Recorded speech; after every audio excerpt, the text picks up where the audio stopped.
The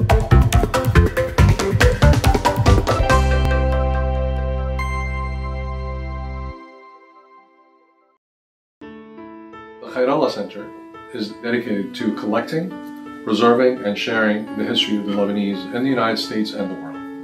And the story we tell is about people who go to a place like Vicksburg, Mississippi, Elk City, Oklahoma, a car mechanic, a doctor, a merchant, bringing into the United States a new aspect of culture through their food, through their ideas and values, enriching the country, enriching their local community. I think the familiar part, it's what compels people to leave. Their home, their language, their food, their families, their loved ones. What would compel them to do that? So it's really a story of human compunction to improve yourself and to do better for your family. What I think is different than other stories is that they have not been acknowledged as part of the fabric of American society. I learned about Lebanese people just like my parents. They came from Lebanon, they came here to seek a better life, maybe for education or their family. Just seeing their accomplishments in their newspapers and kind of everything they did. It could be anything from an old photograph, an audio recording, a home film, music recordings, you name it, we collect it. Going through the Mukarzal collection, and I was reading letters between Alice and her father. She was telling her father about a city they traveled to, and it was my hometown in Lebanon. The hotel and the lights and the city. Everybody I know, my family is there. There's no other center that does this. So when we make documentaries, when we have museum exhibits, when we go into classrooms, it's basically the only source about the history of this community in the United States. They haven't been told before to a wide audience, and so that's part of our mission. What you see is their humanity. People begin to recognize themselves in that story. These people that work here, they love what they do. It's a very diverse staff. Every day is fulfilling. I get to do my dream job every day. We're creating something that's more than just the center, and it's more than just a history project or humanities project on Lebanese. I think the stories that we tell are very important. A lot of younger generations aren't as concerned about learning about their grandparents or their great-grandparents or where they came from right now, but they will someday. 7th or 2nd or 3rd generation, they need to know about how their first family members who came here immigrated and what they noticed, what they faced. Because without history, we don't understand our past and we don't understand ourselves. It's who you are. They do a monumental job in keeping these stories alive. Because this story has not been told before. It's something everybody should know and be proud of.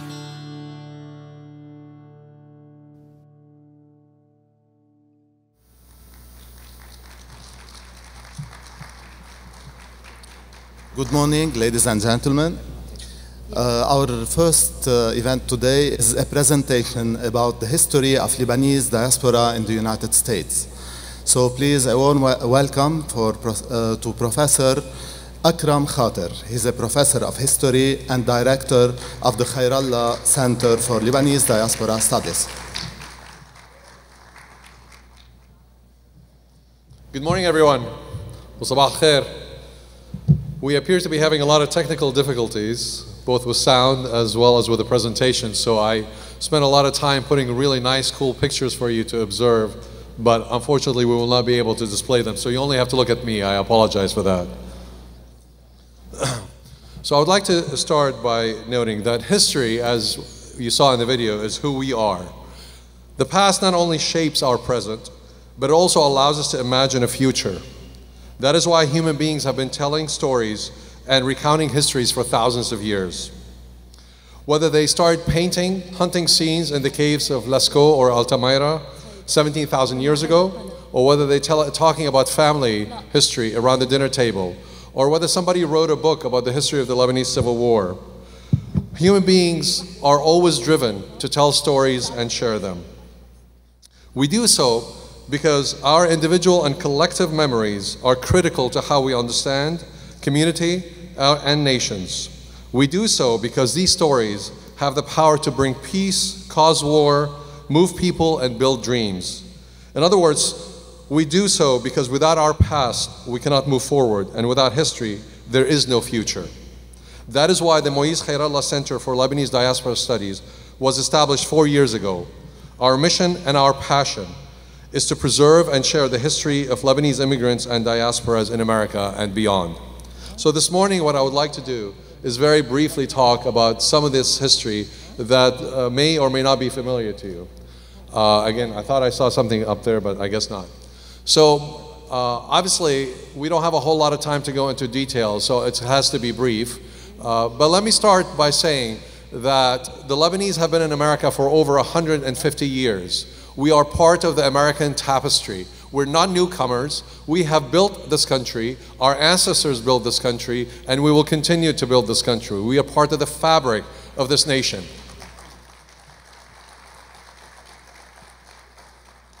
I say this because it's important to recognize those who came before us. Beginning in the late 1860s, 1870s, first in individuals, then families, dozens, and then hundreds and thousands. Between 1880 and 1920, we had over 90,000 people leave their villages, their towns, and their cities. They left not because they were being persecuted, as some stories go. They left because many people continue to do so today, because they wanted a better life for themselves and for their families. Most of them wanted to go, work hard, and then come back. Many of them did not obviously come back. They traveled throughout the world. I think what is remarkable about the Lebanese diaspora, we're not the only people that leave their homes. The Chinese diaspora, the Indian diaspora, you name any group of people, they have left. But what is remarkable about the Lebanese is there are as many Lebanese outside as there are inside Lebanon. That it is in many ways in the DNA of the Lebanese, and I'm not talking here about the Phoenicians, I'm talking about the modern Lebanese. It is in the DNA of the Lebanese to move. Sometimes because we want to, sometimes because we have to. As I look across at you, I recognize that each and every one of you is either an immigrant, permanent, temporary, or certainly you have an immigration story in you. So again, in the last part of the 19th century, early part of the 20th century, nearly 1/3 of the population of what we know as Mount Lebanon left. 1/3 of the population. If we were thinking about China, for example, that would be close to about 400 million people. In Lebanon, it was close to about 300,000.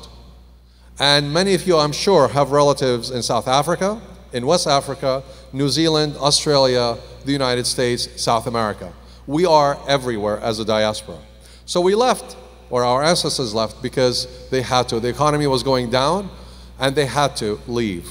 And I think in many ways it's important to keep in mind, and I don't think I need to remind you too much, when we leave a lot of things. Yeah, sometimes we leave poverty, as many people did in the late 19th century, but we also leave our loved ones. We leave our homes. We leave the very air that we breathe, the light that we see. We leave foods that don't taste quite the same. I have been in this country for over 40 years and cucumbers just don't taste the same. I don't. Excellent. So the question for us, next slide please, is how do we go from this, whether it's a village in the 19th century, to this? Having a woman working in a factory or having the head of the jet propulsion lab. What drives this? What is causing this in the United States? As I said, a lot of this drive was primarily economic, but later after 1975, obviously, a lot of us left because of education. But going back to that early history, we leave, and in many ways, we carry Lebanon with us, but we also get transformed. So when the Lebanese left, in the late 19th century, early 20th century, first they would leave as individuals, but very quickly they would bring their families over. And for most of them, whether in South America, in Australia, or in the United States, their first job was peddling.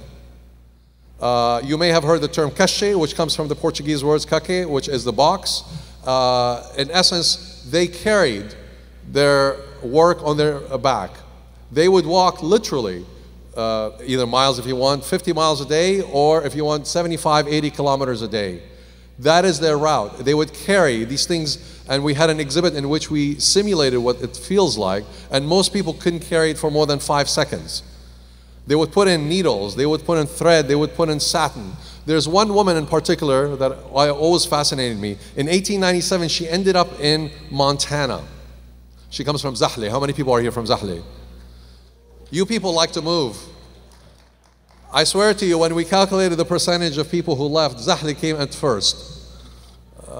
If the minister is here, Batroun didn't really quite compete with Zahle. So she goes to Montana and she spends her time selling, she arrives on Christmas Eve. By Easter, she has made $2,000 in 1897. She was selling dresses to prostitutes who worked in the mines.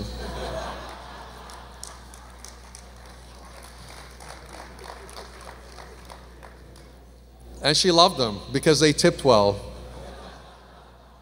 And she would always write her husband, who unfortunately couldn't travel because he had one bum leg. And he would, of course, write her and say, when are you coming back?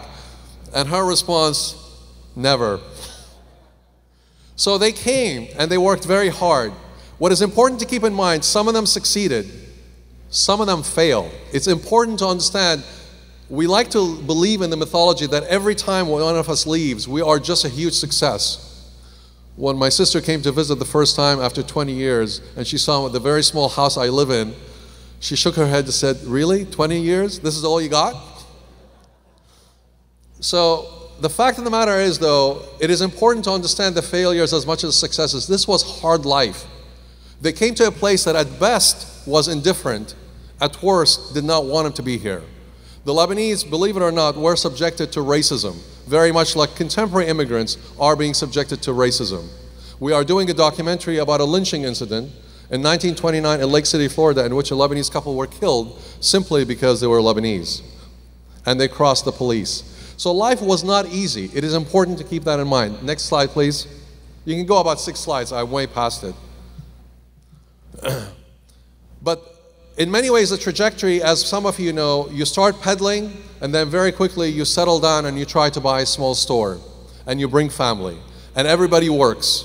From the minute they can reach the cash register, they would be working. Yeah, you can go further than that. But the point for them, we always imagine them having stores, but actually, if you, could you go a little further, please? Keep again, some more. Sorry, stop. Go back. I don't have a clicker. Otherwise, this would be a lot smoother and I would really sound like I know what I'm talking about.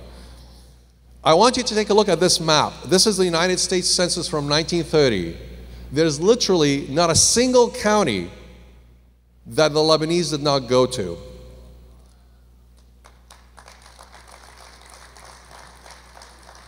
So at the Khairallah Center, we collected this data and we mapped it, so we know exactly, we know who is where.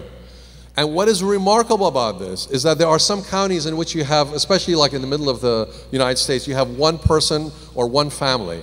So you either, that these poor things just could not, they had to go far away from the rest of the people because they didn't want to do anything with the Lebanese, or they just had to follow their dreams. But it's remarkable, if you look at Italian immigrants, if you look at Irish immigrants, Polish immigrants, Jewish immigrants in the United States, nobody simulates this pattern.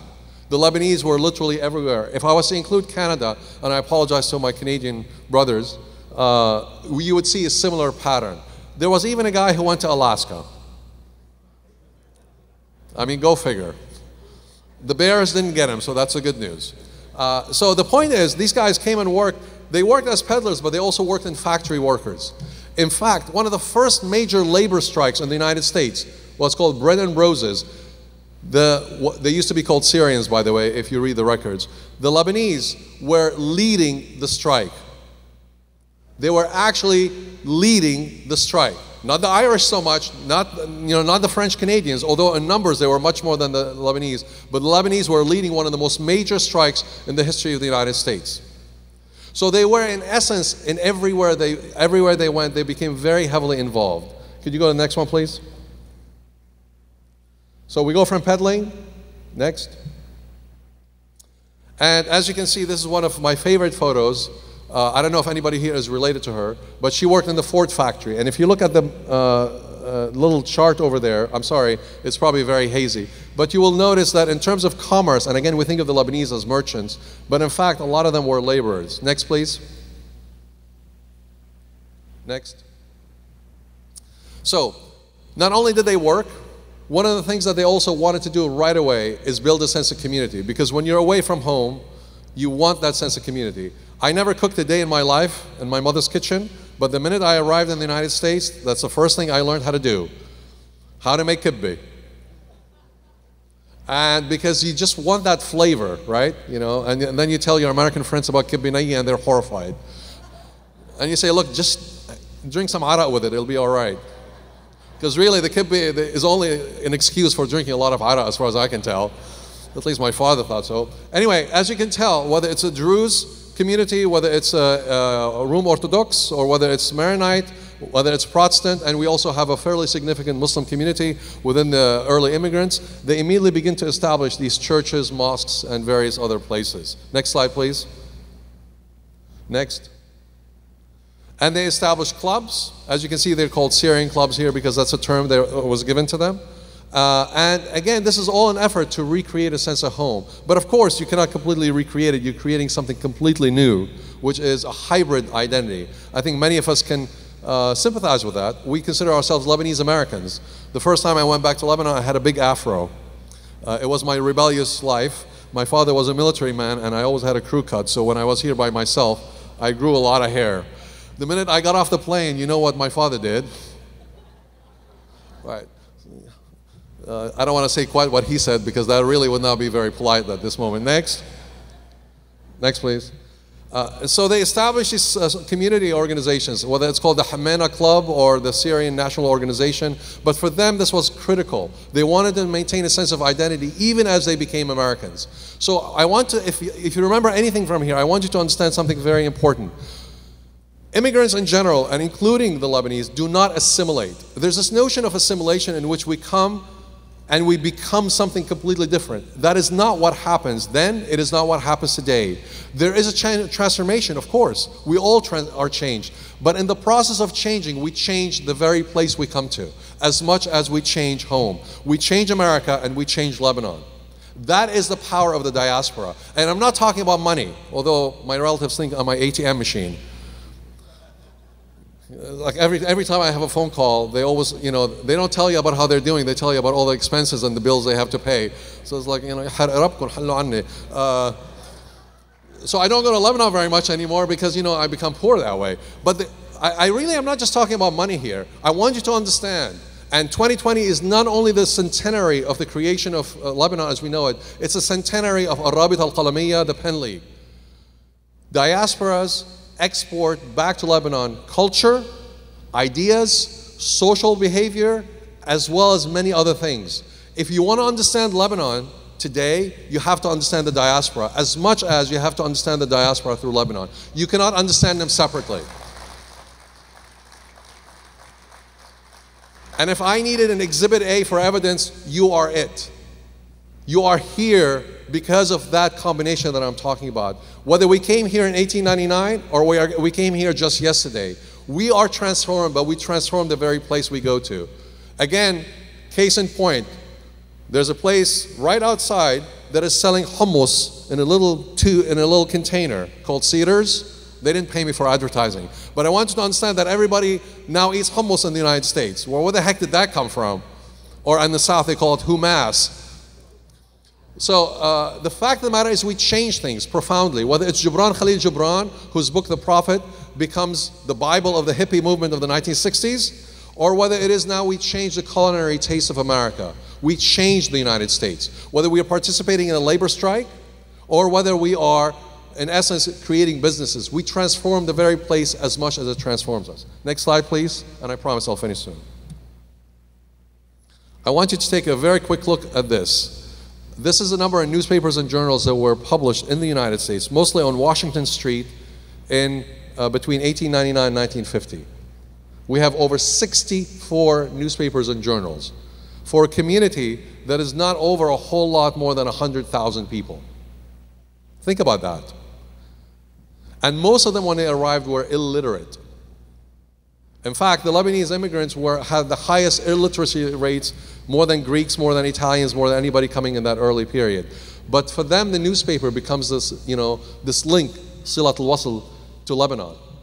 They always wanted to maintain. So when you read in Arabic, it becomes something different. I mean, again, I don't know about you, I obviously have no problem speaking in English, but the minute I hear somebody speaking in Lebanese Arabic, not just Arabic, Lebanese Arabic, even if they're all the way across, I make a beeline.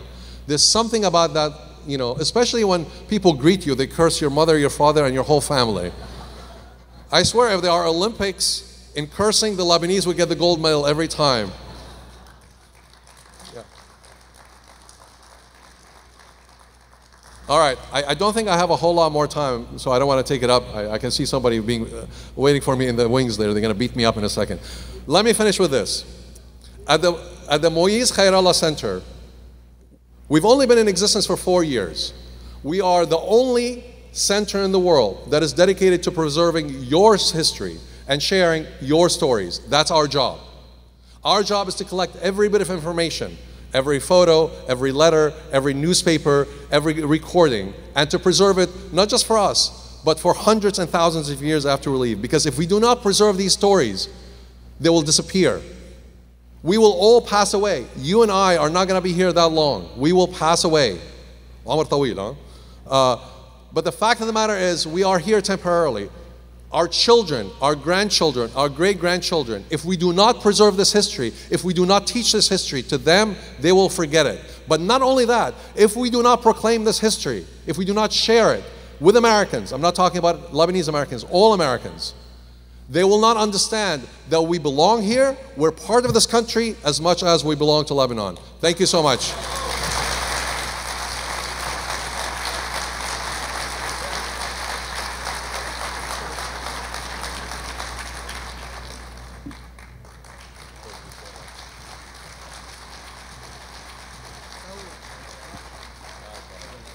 I don't know.